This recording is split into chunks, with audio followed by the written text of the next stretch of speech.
Good afternoon. It's Joyful Christian Hermit. I've been smoking one of these little pods or whatever they're called, cones or herb packets, little torpedoes. I woke up still just sick. I don't know if the antibiotic has helped. It's hard to tell. I guess it takes a while. But my sinuses are just very impacted, and it's in the lungs now too. So this will help no matter what. It will help spiritually. I'm blessed that I was too tired to go upstairs to get my old Racolta to look up prayers from the olden times for blessing of various items. But I prayed myself and then prayed over it myself with a heart of love of God, and trust, faith, and all. And then I realized that that suffices, However, I do believe that the prayers that thousands of people have prayed over centuries, that repeating those words also has a power to it, of the whole communal, the whole humankind, all of humankind, the numbers and the intentions of so many souls over the ages is just a very beautiful and rich and powerful presence. So I continue to do that. Now this doesn't keep smoking as much, so I've had to relight it a few times, but I rebaked it some. I realized it needed more drying, so it perhaps needs even more. I don't know. But doing this, and then I want to talk about something that I talked about Christmas night, but then didn't put on that video. Lost it or deleted it. Maybe I didn't think it was very good. But it has to do with feelings at Christmas time and other holidays, but particularly Christmas. Relationships, expectations, assuming things, and how horrible it can become. Christmas for some is very joyous and wonderful, and the family's together and they're all happy, and mom and dad and the kids, or even a single mom or a single dad and the kids, and they're all worked out together very well, and no issues going on. But then there are situations and then there are people who don't have much family around, or whose families aren't all together emotionally, psychologically, spiritually especially. Conflicts, or even in ways we have no idea really. We might think, assume things, we might have ideas, but we don't really know for sure. Not everyone communicates. So that's, I spoke about Ben in the last video. What an expressive 15-year-old to tell his doctor, this oncologist who told him that his cancer was so severe that he was not going to recover from it. The doctor told him, thinking, it was probably what he felt was best to do with the young man, to be honest with him. He had stage 4, metastasized in his spine, in his lungs, all over. It was a very aggressive cancer, and told Ben, you're not going to get over this, because Ben said, I'm going to beat this. And the doctor said, no, you can't do this one. I'm sorry, this is one that isn't survivable. And Ben repeated, no, I'm going to live. I have too much yet to do with my life. 15 years old, and he had that deep inner sense. And I keep thinking of him sitting in the back seat of my car with my 2 daughters and little Joseph in the car seat and back there also. And one daughter would usually be in front. I think Elizabeth, probably the eldest one, elder of the two girls. And Ben was just a solid, quiet, deep soul, right then at 8 years old, and very polite, very kind, good kid, wasn't bothered at all being with these girls, didn't know me, really didn't know us. His mother I knew through a friend of mine, good friend, introduced me to her friend, and it was Ben's mother who said, well, let's, you join me. I'm going to take my son to this camp, and why don't you get your daughters enrolled? Let's do this. Got me included and involved. I was in shock being a single mother and all that had happened, and in pain, my back bad, and husband had left, and I found out all these horrible things that he'd been doing and living, and how much hatred he had for me. Evil and sick person I had been married to and didn't realize. Sensed, but buried it, So, and we didn't have Google then. I'm sure I would have been on there looking up someone who lies a lot and seems to believe their lies, and would have come up with the diagnosis really quickly. So, narcissists and sociopaths, and that combination goes together.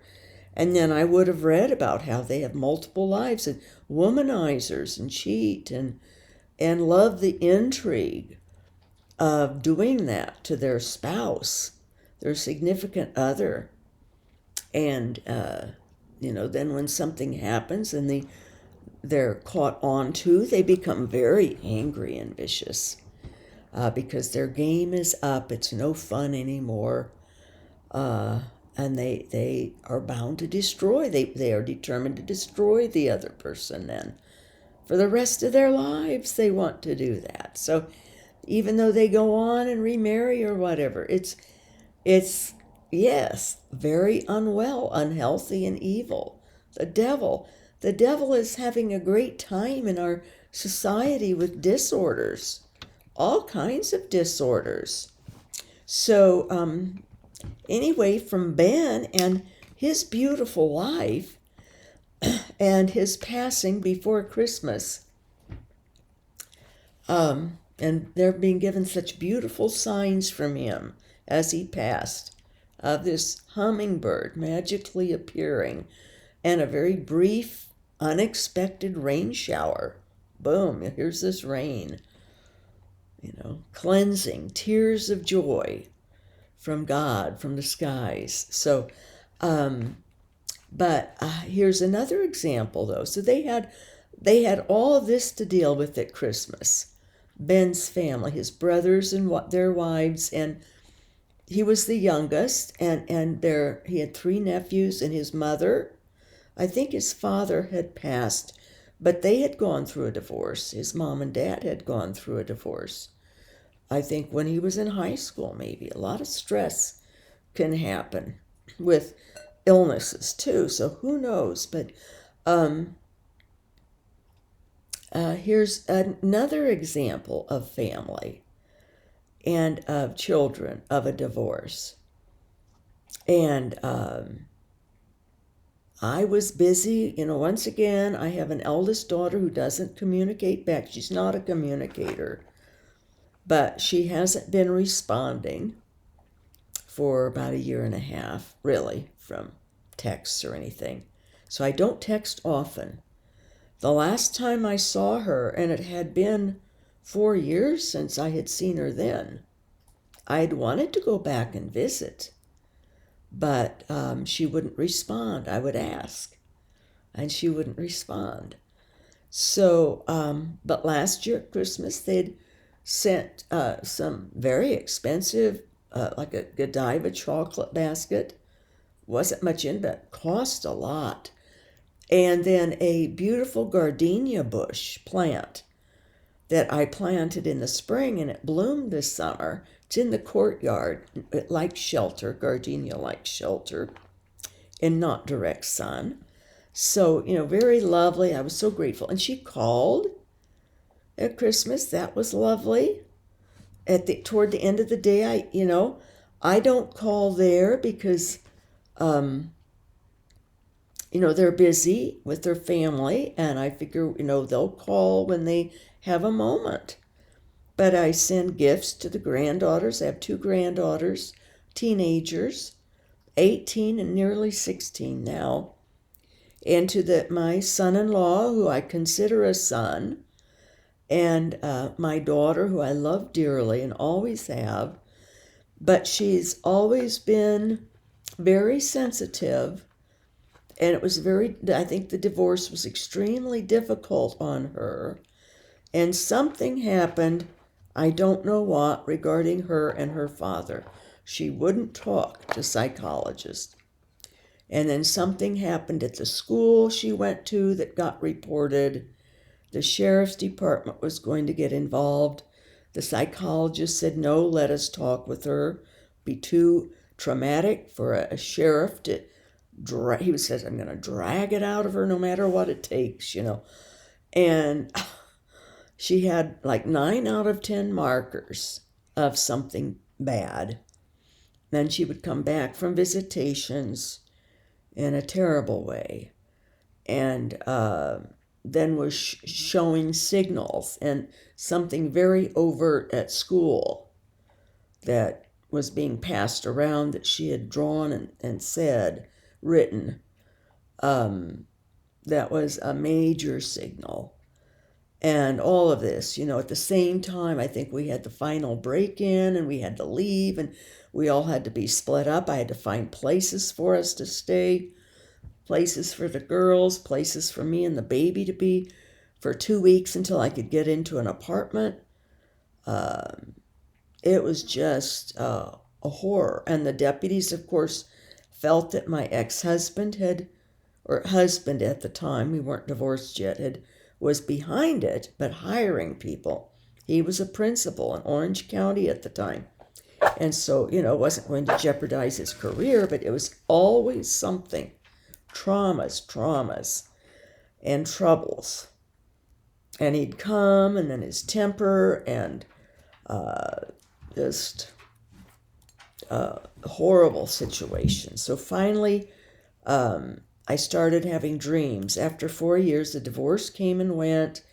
I got really ripped. My lawyers got fed up dealing with my husband. The divorce stretched out for over 2 years of just battling because he was out. He said he was going to destroy me and do anything he could, even though he didn't want me. He didn't want the children.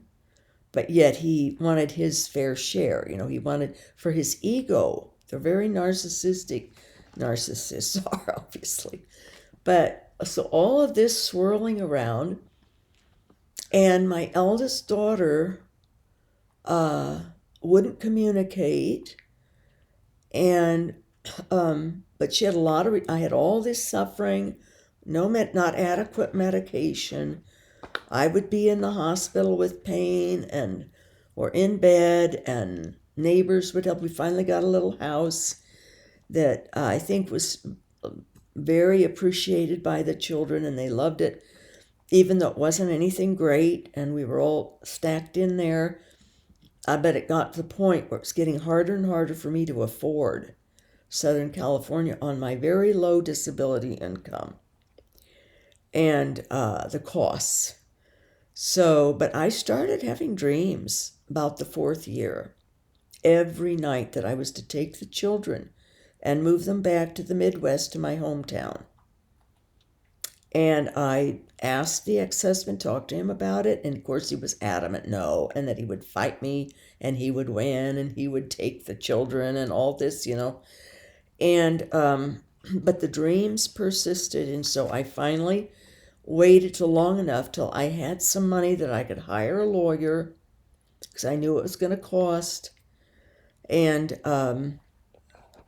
didn't even know how I would get back there physically because of my pain. I hadn't flown and done that, so But, and the kids wanted to. Oh, they were desperate to get back to the Midwest and back to, they knew they'd been there to visit and wanted, and we were just, it was getting hard. They didn't know, but hard even socially because other parents didn't want their children coming over. If their dad would happen to come, like for a back to school night, or on occasion he would come on Wednesday evening for a couple hours to have them. Every other week he could, that was the visitation, but every other weekend definitely. And if he was in a tirade or whatever, when he would come, or throwing his weight around, they didn't want their children there. Or he'd be peeling out in his car if he would be angry, or just always something.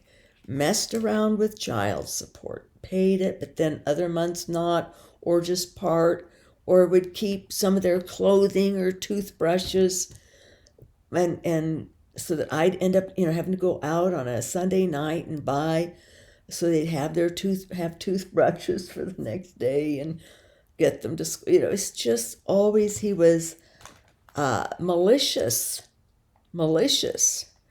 and evil involved. So finally, I got the lawyer, and we were close to getting to court. I sold the house, and Ben's mother sold it first day on the market, just $500 out of under asking price, and we asked quite a bit because I was uncertain. I was going by dreams. I was uncertain if this was what we should do because we had a wonderful church, a Lutheran church, people who loved us. I had a wonderful GP doctor who, and neighbors who were taking care of me and the kids when I would have my pain sieges. And so it was, and my parents were uncertain. Are you sure? Because you're settled there. And the kids had very good schools at the time. And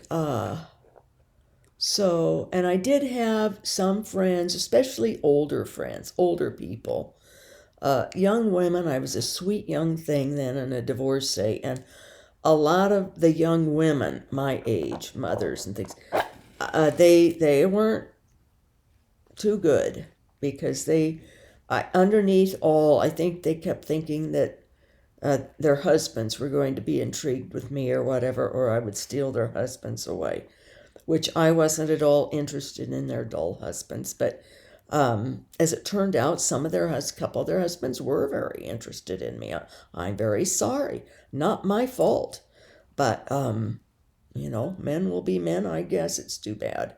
Some men. And it was terrible. I felt bad, but what could I do? But I would lose friends over that. And one of them was very good and came to me and said, I know it's not at all your fault, but we can't be friends anymore.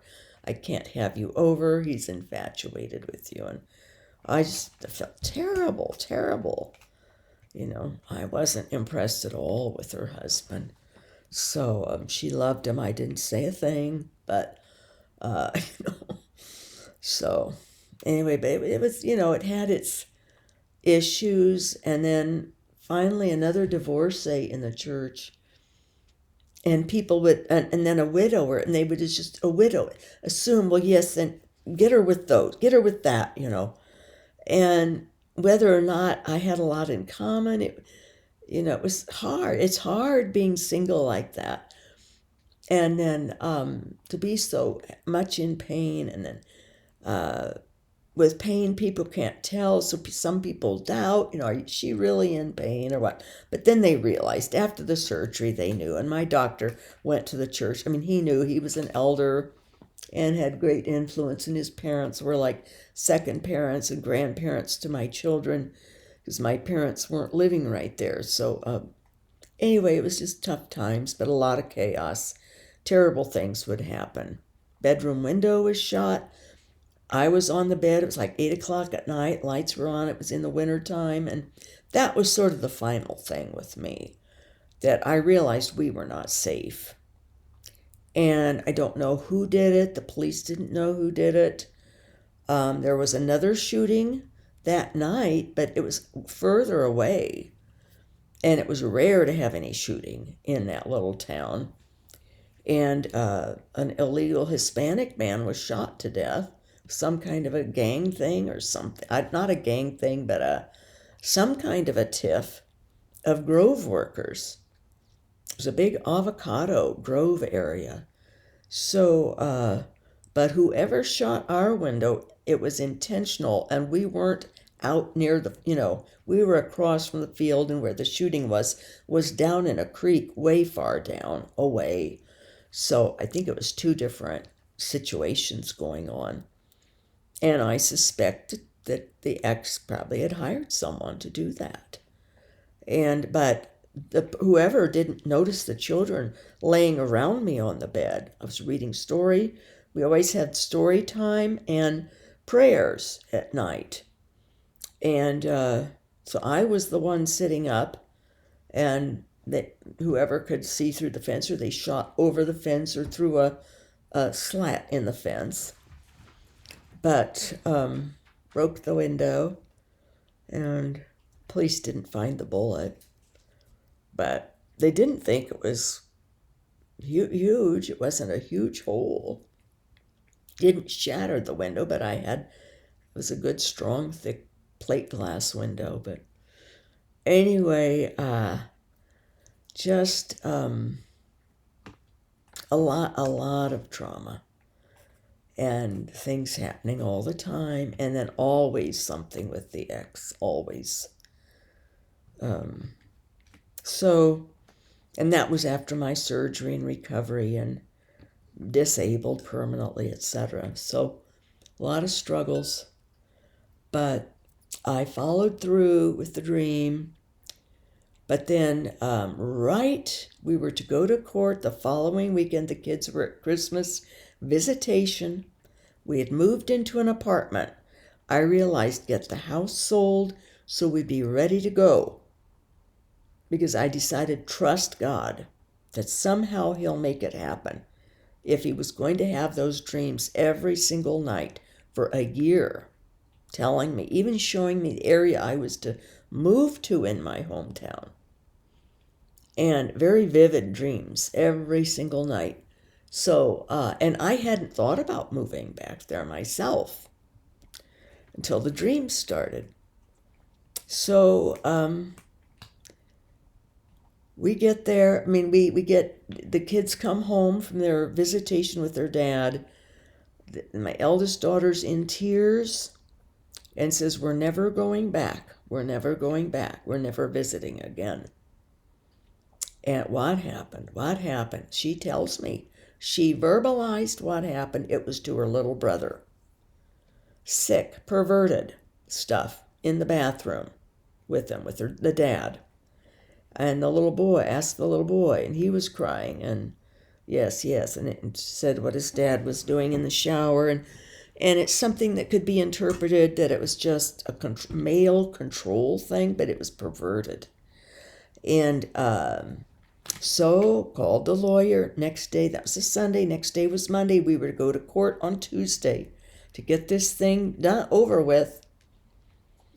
And I was prepared, to get back there, had an apartment ready to move into there, because I knew it wouldn't be good. The ex wouldn't like it whatsoever. Not so much that he cared anything other than control and ego. So, and having his way. So, the lawyer said, you have to get CPS involved. The CPS says, I'm sorry, everything's delayed. It took months and months with CPS. And it was an older woman, and he convinced the older woman that I was trying to brainwash the children and said things about me to discredit my honor that were, of course, totally false, but she believed him. But it's stuff that really shouldn't have mattered anyway, but very ugly things said about me. Then,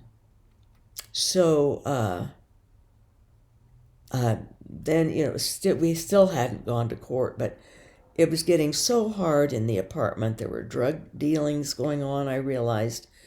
And so we got into a rental house. A lovely woman, the woman who had sold us our little beagle dog, had a little house we could rent. And so we got in there, and it was very nice. I was thought, well, I'll just rent here, and if she doesn't raise the rent a lot, we'll make it. We'll make it.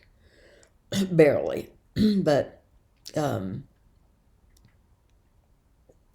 finally, by August of that year, the next year after the Christmas before, I told the lawyer, let's just get to court and get it over with. Let's just get this over with.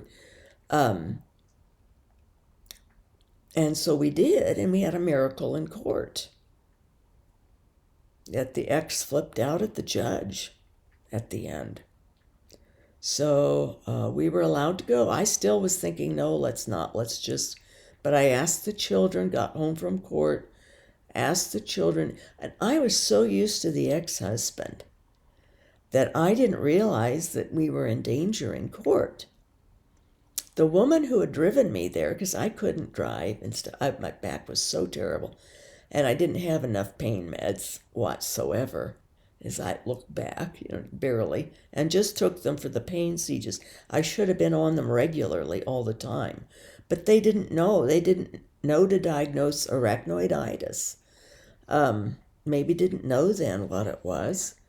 I don't know, but so she drove me there, and she was in court, a lovely woman from my church, and courageous, whereas others didn't want anything to do with that was connected with the ex-husband, out of the danger, the fear of his flipping out. We just didn't know. He was a loose cannon. But my lawyer and she, got me out of there. The lawyer grabbed the woman and out when my ex-husband had his flip out. And the judge had already tapped his gavel and said that we could go back to the Midwest. And so, and he raised the ex's child support some and got us down another hallway and said, you've got to get out of here and you can't go home. You have to stay somewhere else tonight where he doesn't know who it is and won't be able to find you because you're in danger. You're in danger. But talk to your kids. So I talked to them. Yes, we want to go. And I pointed out things, that we were settled. We had that rental house that would be okay. No, we want to go. But the judge had made a condition that they would visit their dad. If they really wanted to go, they would visit their dad. And to try to prove to the dad that I hadn't brainwashed them. But the kids said, yes, we'll visit him. We want out so bad. We'll visit him. The girls. And the little boy, he was 6 then, and he wanted out. He didn't want to be with his dad. His dad scared him and freaked him out. He didn't want his dad touching him anymore in the bathroom with him when he went to the bathroom and wiping him. And I guess he was screaming for him to stop. He was too old for that. It was invasive. And that was one of the things that my daughter, the eldest, and the second one too, who was a year 19 or 20 months younger, said it was just terrible to hear their brother screaming and crying, telling him to stop, to get out, stop touching him, stop, get away. And too traumatic, it was just perverted. This man was a 4th grade teacher. He should know better. And then a principal. But sick. So, and then a superintendent of some major districts, very well off now.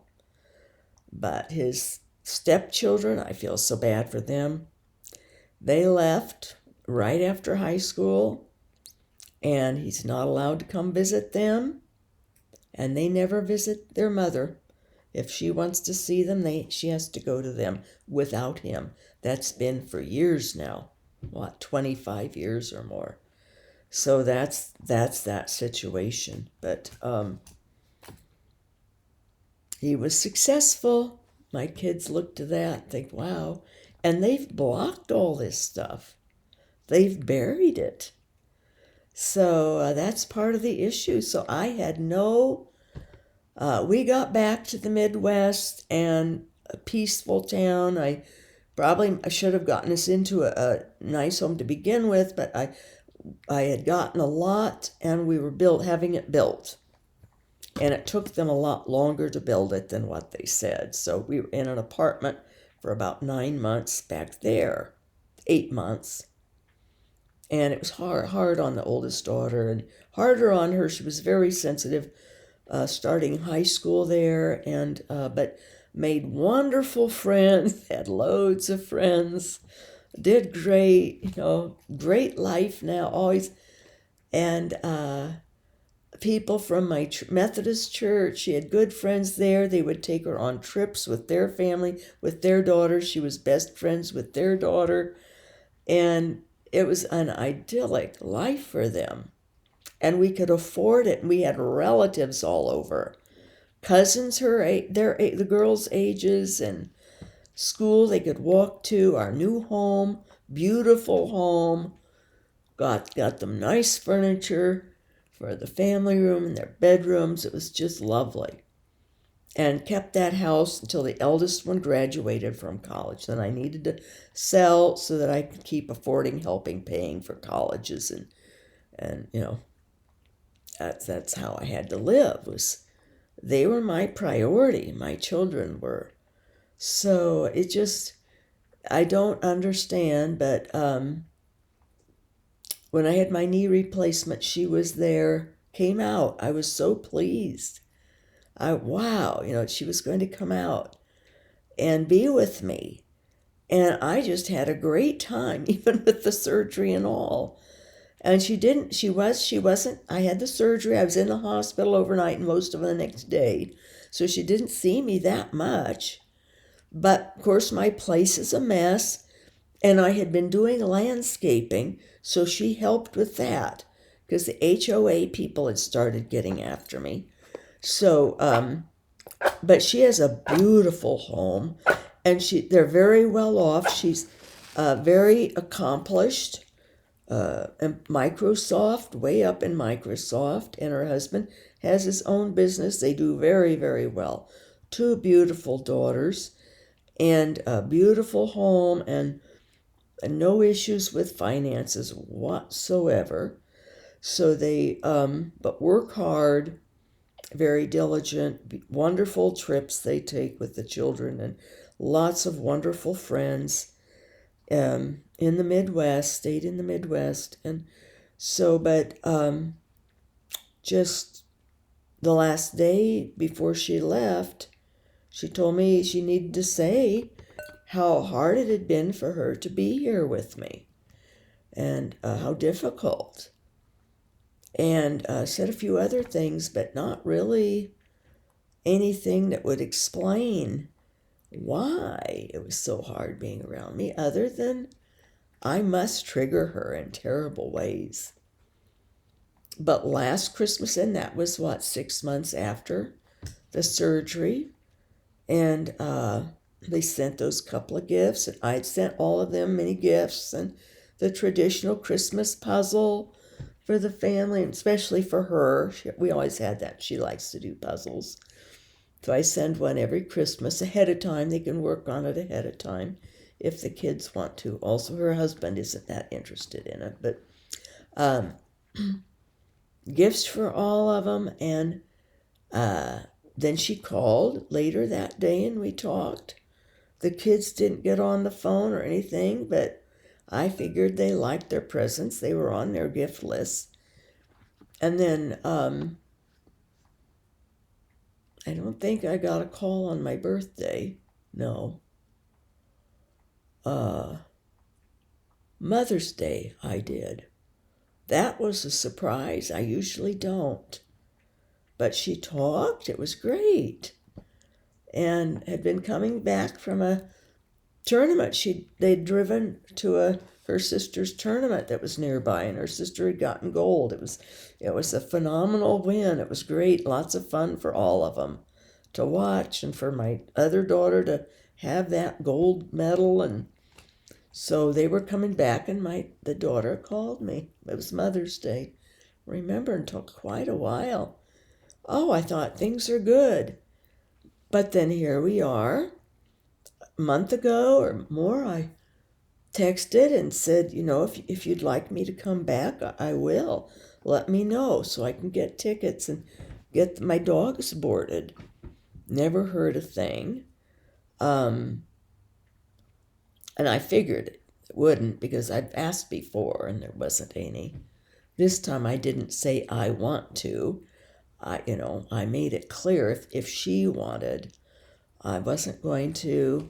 I didn't want to upset her by my presence or something. I don't know what all. But then she didn't send me her gift list, but the girls did, and her husband did, and I asked him to send me hers, so he did.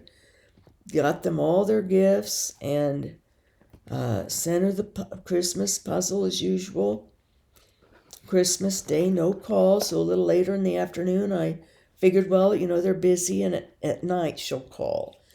But I sent them text, Merry Christmas, the husband and the wife, my daughter. And then the next day I sent to my eldest granddaughter, no response. Did you have a good Christmas? No response. Then the following day, this was like 3 days after Christmas, I'm starting to get worried because I'm thinking, don't assume. What if something's happened? They've been in an accident or a house fire. Then I started thinking home invasion and my beautiful nieces being tied up and raped or something and their parents killed in front of them. Because I had seen in the news a week before a horrible home invasion somewhere. Maybe it was in the Dakotas or Wyoming or somewhere. Just out of the blue, evil home invasion where this family was held for a long time and tortured. Horrible things done to the wife and the daughter. And so I just... but then I texted the youngest granddaughter, are you all okay? I'm worried. No one's called. How are you? I texted back, we're all fine. We're very busy. That was it. I asked, did you have a good Christmas then? No response. It's just weird. And it's hard to take. And I did fine Christmas night. I realized, don't get upset. Handle this. I think it was the next morning Father Vincent called from Nigeria. Or it might have even been the next day after. It might have been that Friday morning after Christmas he called. But I had started getting emotional and I felt bad. The calls from Nigeria are so costly. And there I was blubbering on the phone. Somehow my emotions got to me. And they got to me again. I think it was it early this morning, I think. And last night I was too wobbly to even talk about this. But I get a grip and I know what to do. And it's to pray, to love, to forgive, and then to live my life. And my neighbor feels terrible about it. She says, well, it's just cruel. Cruel what your daughter does to you. To try to get even or back or whatever. And I don't know if that's it at all. And I don't think it's cruel. Something happened to her when she was 4 with this nursery school home we were in. And there was ghosts in there, little child ghosts and poltergeists, and something got involved with her, and that's I wanted to move. But she has never wanted God. She would go to church because she had to. We all went to church. I reared the children in church. Prayer. Youth group. She would be in youth groups, but she never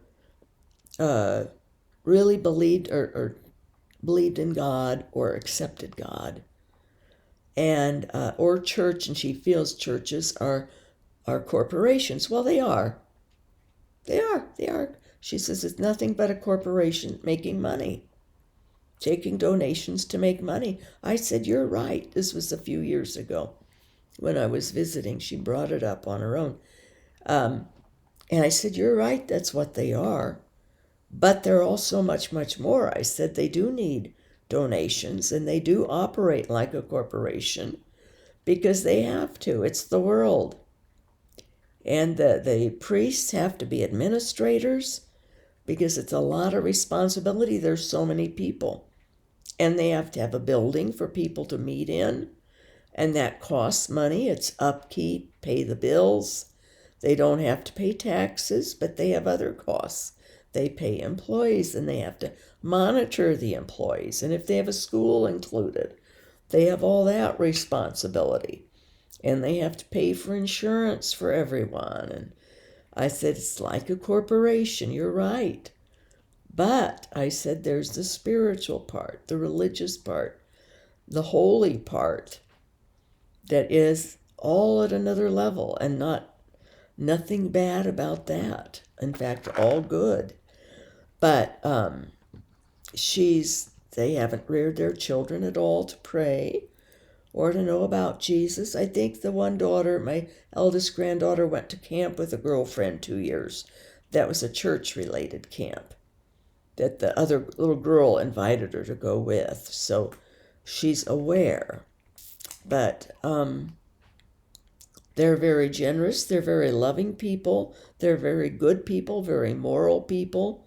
Lots of wonderful, wonderful good friends. Secular humanists is what it's called. Christians without the Christ in it, you know. And I never say anything. I don't ever bring anything up. I'm not like that. You know, I know my kids had a tough time of it, not only with a disabled mom with pain. I've read the research papers on how it affects adult children. When they're adults, it affects them. The ramifications from being responsible and living with, especially the studies of single mothers, is especially hard on children, and when they're adults, the ramifications are there. The damage is there. Yes, I had her into therapy, tried 3 or 4 times when she was young. She wouldn't talk. Finally, the therapists each would say there's no point. She won't speak. So, you know, what can you do? Pray. I did lots of praying, and I still do. And love. And forgive. And it's for all of you who have had rough situations with relationships, it's the most painful of all sufferings, in my estimation.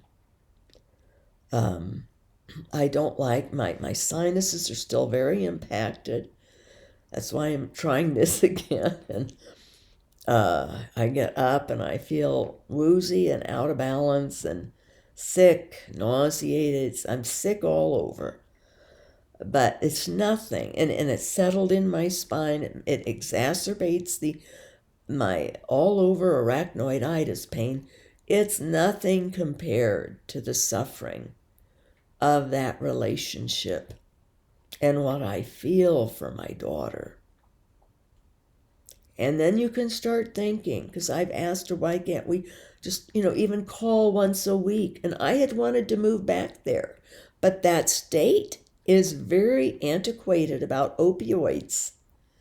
Now, I didn't have my arachnoiditis. It wasn't identified until after I'd moved in here. But I had a pain doctor here who, miraculous innately, even before seeing MRIs, trusted me and knew. He looked at me and could tell I was in pain, bad pain. And he trusted my old records. Then he had an MRI done and was like, whoa, This is awful. He didn't recognize arachnoiditis. It really takes a neurologist or a neurosurgeon who knows what they're looking for. And I'd had neurosurgeons for years.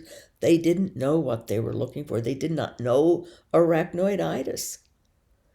But this one did.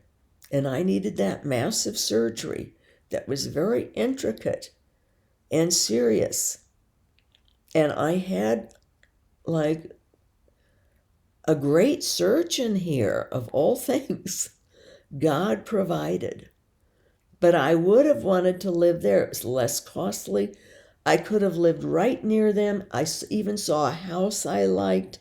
Less expensive, small.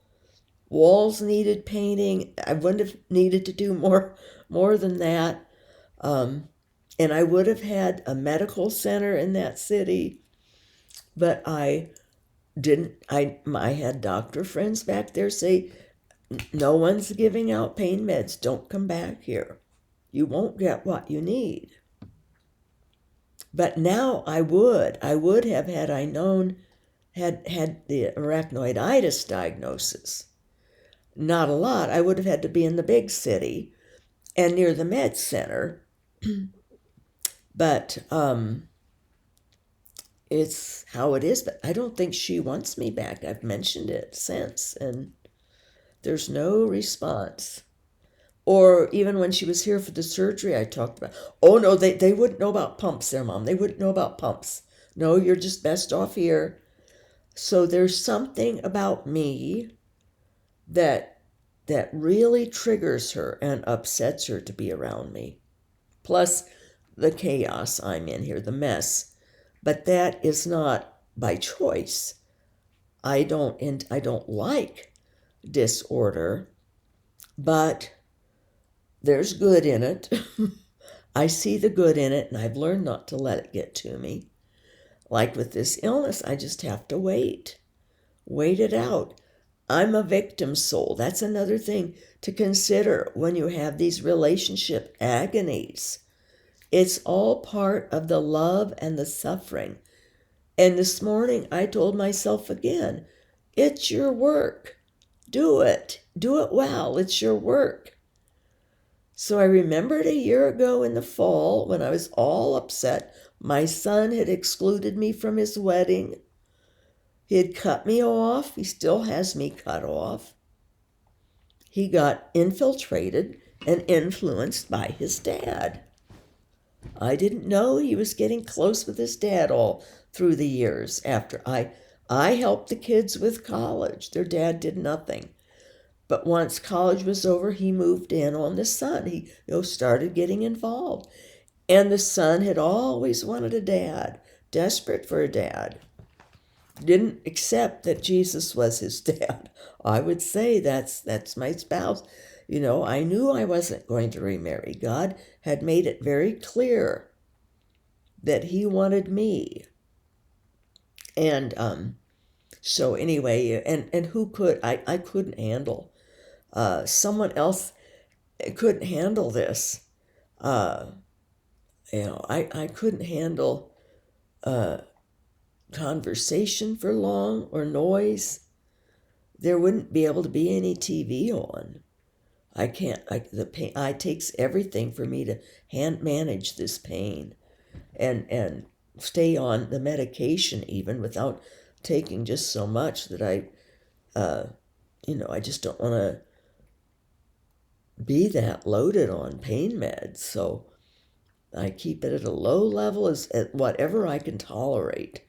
So but relationships are the most suffering, and the agony of it, and then not knowing exactly.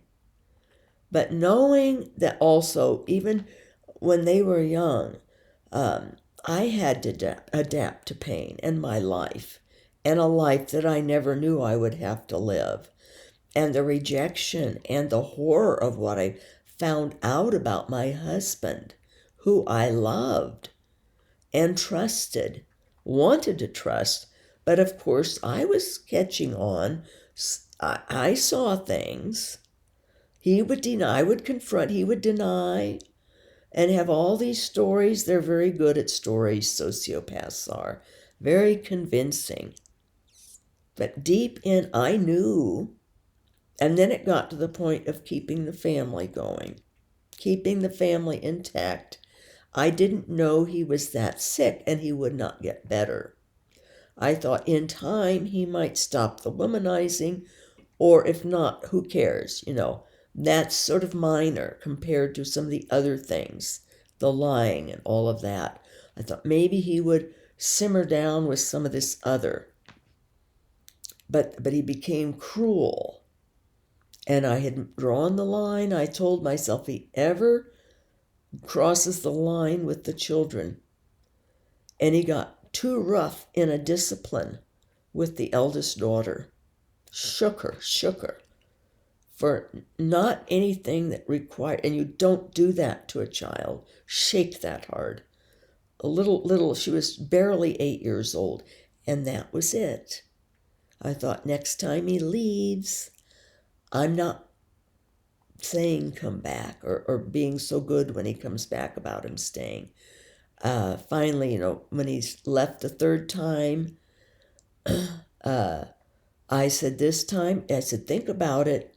If you leave this time, this is the third time, then don't plan on coming back. I said, if you can stay, if you can tell me you'll stay. But I said, it's too hard on the children, you coming and going. And he says, no, I can't say that. So off he went. And that was that. So, but they don't understand all these things. They have buried things. Dr. H has explained to me, because the eldest and even the son have asked me, why did we move back to the Midwest? They don't remember. Even the horrible stuff that happened that even caused us to have court delayed. And the CPS worker went against me, and he was going for getting the son. He was going for custody of the son in that court case. And of course, he didn't win that. But if the CPS worker had had her way, he would have. God reached in with miracle upon miracle. And the rental house I had, it had a nice chain link fence that was backed up to this street, a main street, and that was bashed in by a vehicle or something. A lot of damage, $1,000 or more worth of damage done to it. Sometime after that court hearing, I had gone to a person's house to stay with the children that he didn't know, that person. And I called other people he would know to say, don't say where you think I might be. We're in danger. So they didn't. They knew he was a loose cannon. But of course he was the one that damaged that. Somebody said they saw a car speeding back and forth just wildly.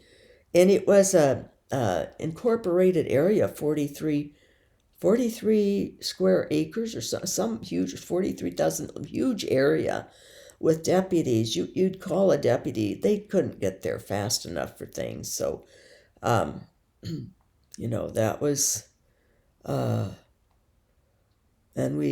but they went there. I had to get police in Irvine. My courageous friend went up to get them. I didn't dare go. My lawyer said, don't you go pick them up.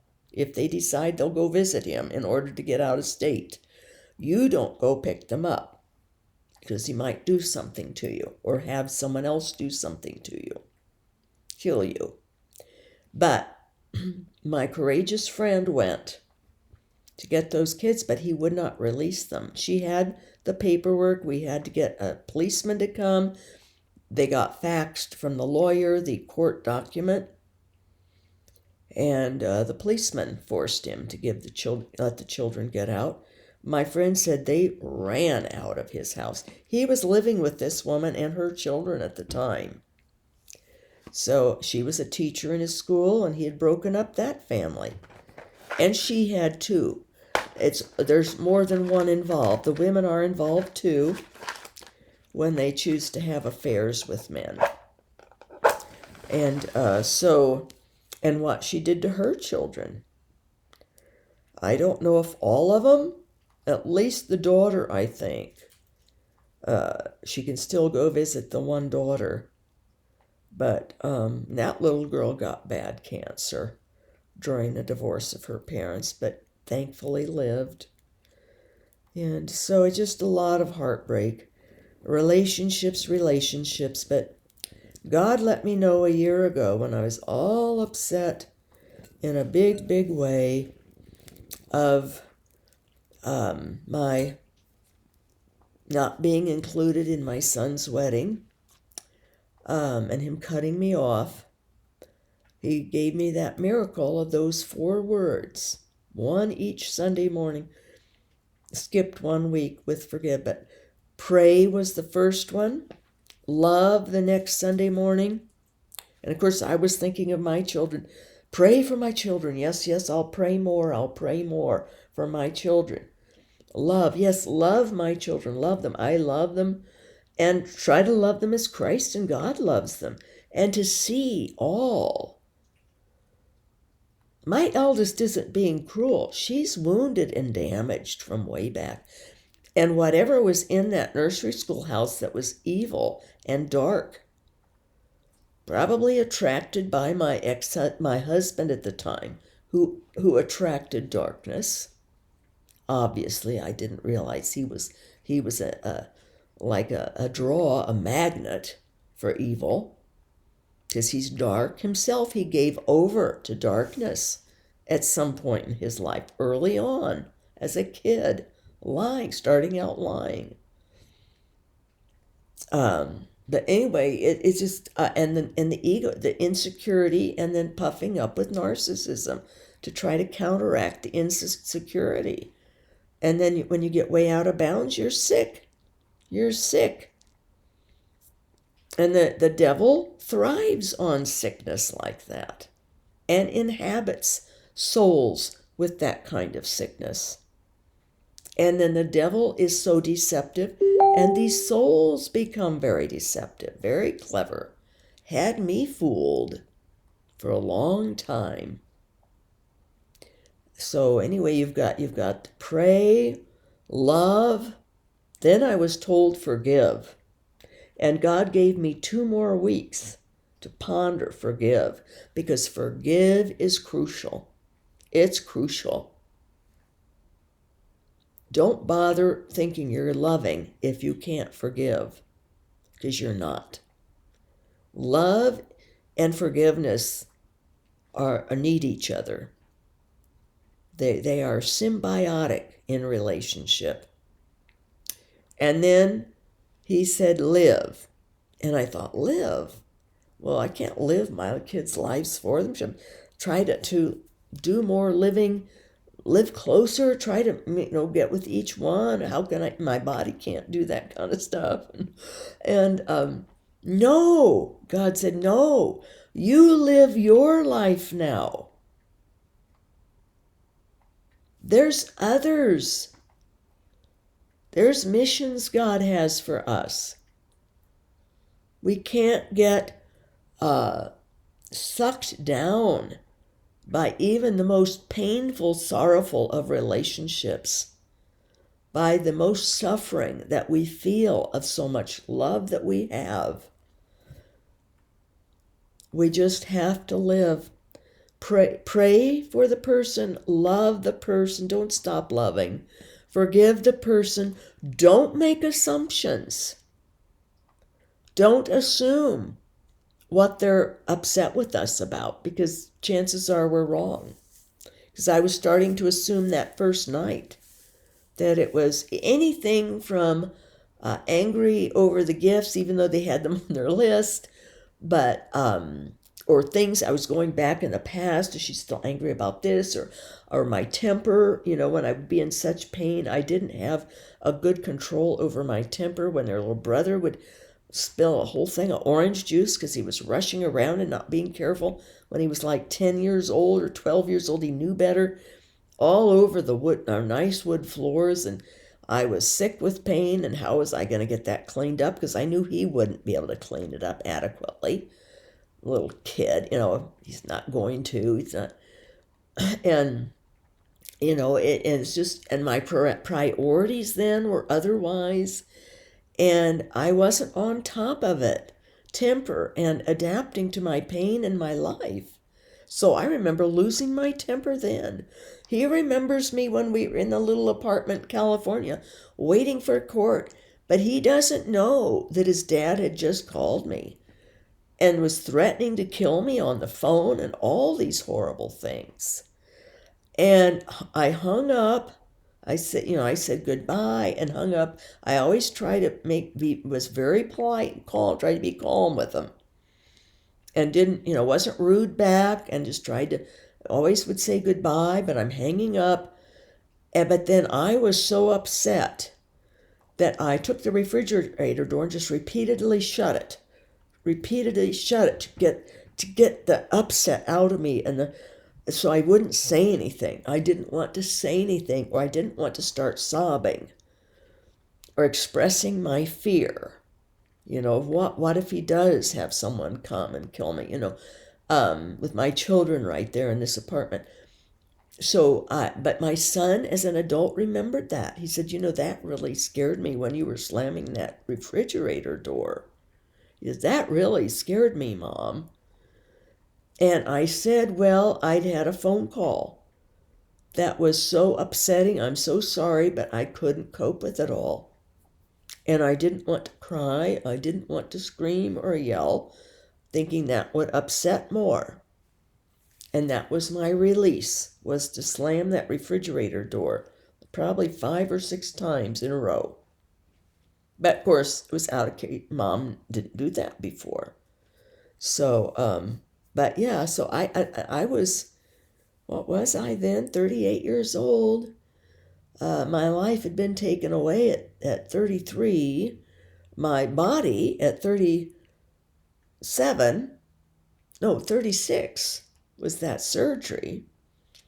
I had dated I'd been raped a couple times. Just awful things happened to me. Awful things to my kids had happened that was worse than anything that happened to me. So kids don't understand that.